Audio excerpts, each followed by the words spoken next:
Bonjour à toutes et à tous. Aujourd'hui, nous parlons des années 1980-2000 au niveau de la musique. Voilà où nous en sommes à la 5e partie sur 6. La 6e sera consacrée aux mots, à la littérature. Alors, dans les années 80 arrive la variété surtout anglo-saxonne, donc avec ces deux instruments très importants que sont le synthé et la boîte à rythme. Donc c'est une musique dansante qui utilisera cette boîte à rythme et ce synthé énormément. Ça passe sur les chaînes de radio libre, sur MTV, sur la télévision. Alors là, les deux questions sont: à quoi servent ces synthés d'une part ou boîte à rythme, et d'autre part, pourquoi est-ce que le look devient important? Voilà par exemple le groupe Duran Duran que j'aimais tant, qui utilisait donc le synthé pour moduler les sons et la boîte à rythme pour remplacer la batterie. Alors on le voit, le look devient important parce que c'est justement diffusé sur MTV ou dans des clips, et donc l'apparence devient importante. Autre groupe qui n'est pas anglais ni américain, il est norvégien, mais voilà, il s'exprime en anglais, c'est le groupe AA qui faisait de très beaux clips, notamment le clip Take On Me qui mélangeait la bande dessinée et le clip. Donc la réalité, c'était très original, très attirant. Alors, on a cette New Wave, alors on reconnaît le coiffure, hein. Que signifient ces termes et pourquoi cette expression? On reconnaît The Cure, Bananarama, Wham, ou bien Duran Duran. Alors, juste une question, qui reconnaît ce petit groupe en bas à droite?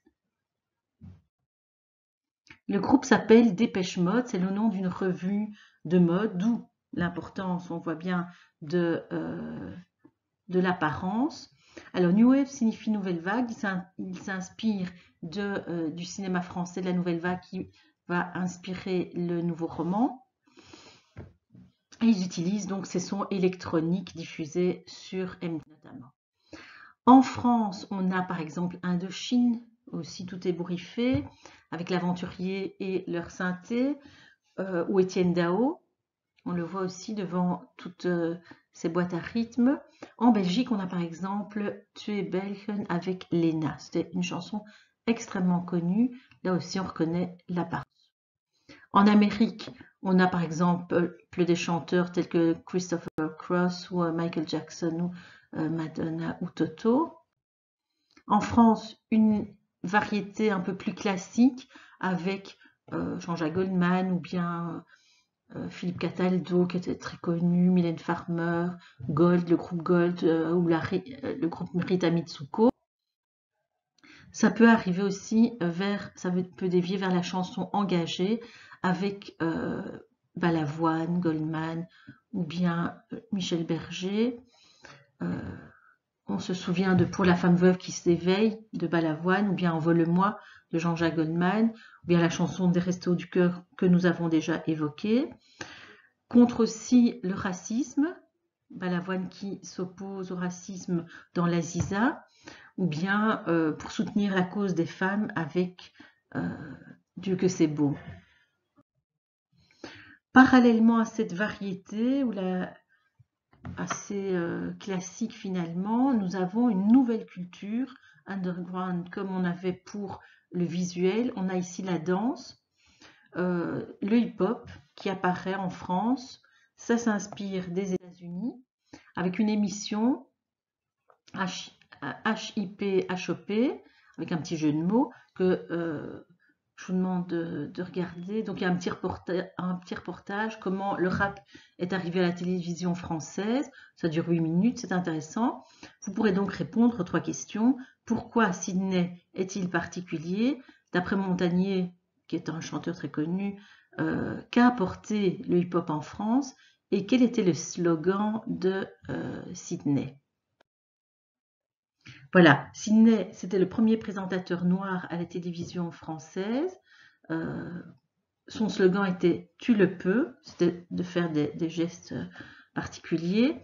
Et il a apporté le hip-hop a apporté à la France à l'Europe le rythme. Au niveau de la chanson, retenons peut-être 3 noms, MC Solar, IAM et NTM. NTM, j'aime moins. Commençons par MC Solar. Voilà, qui lui écrit des textes poétiques. Il s'inspire à la fois de références à la littérature, à la musique, il fait des jeux de mots. C'est beaucoup plus poétique, mais il s'inspire aussi de l'actualité.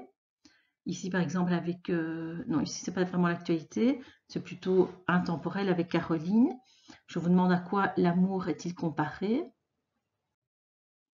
Voilà, il compare l'amour à une drogue, ou alors Bouge de là, une chanson plus sur l'errance, la difficulté de trouver sa place dans la société.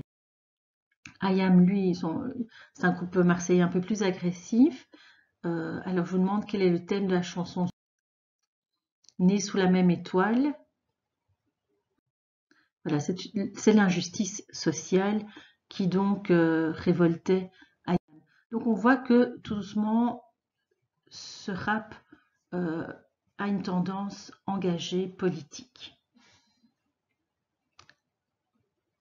À bientôt.